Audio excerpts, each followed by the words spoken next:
The election is rigged before a single vote is counted. He is delegitimizing our democratic process and agitating an already unsettled block of voters. It's unlike anything America has ever heard before. We're used to the peaceful transfer of power no matter what happens.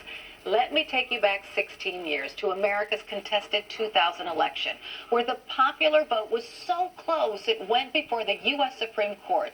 Al Cardenas was the chair of the Florida Republican Party back then. Here he is on November 7th, just after the state of Florida was called for Gore. We realized that it was really too early to call it. From the very outset, we told the people at the headquarters at our party that we were not in agreement with the call, that we still thought we were challenging in Florida and would prevail. And after almost 10 hours of that process, it seems like that's what's happened. All right, so it went to the U.S. Supreme Court and George W. Bush won the election, right? Today, Mr. Cardenas is urging all of us to remember Al Gore's graceful exit, even though Al Gore still thinks to this day he was robbed of the presidency. Now the U.S. Supreme Court has spoken. Let there be no doubt, while I strongly disagree with the court's decision, I accept it. I know that many of my supporters are disappointed. I am too. But our disappointment must be overcome by our love of country. Al Cardenas joins us now. Welcome, sir. Happy to be with you, and well said. Thank you, Carol. You're welcome. We wanted you on because what you have to say is so very important.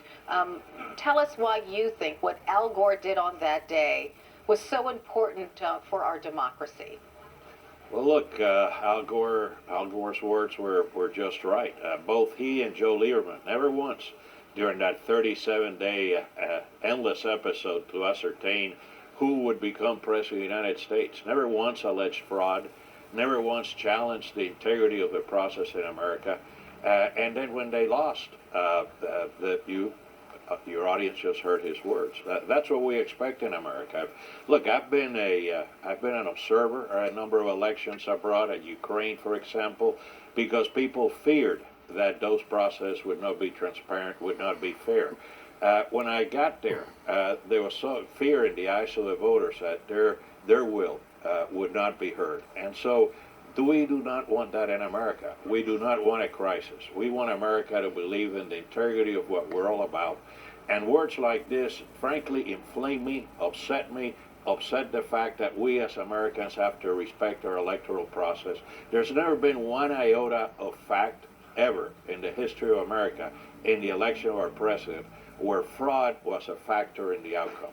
And look, we have a history of 200 plus years of elections. No one has ever said before an election that there was fraud involved. You got to love your country before yourself, and that's what I expect of anybody running for the office. Why do you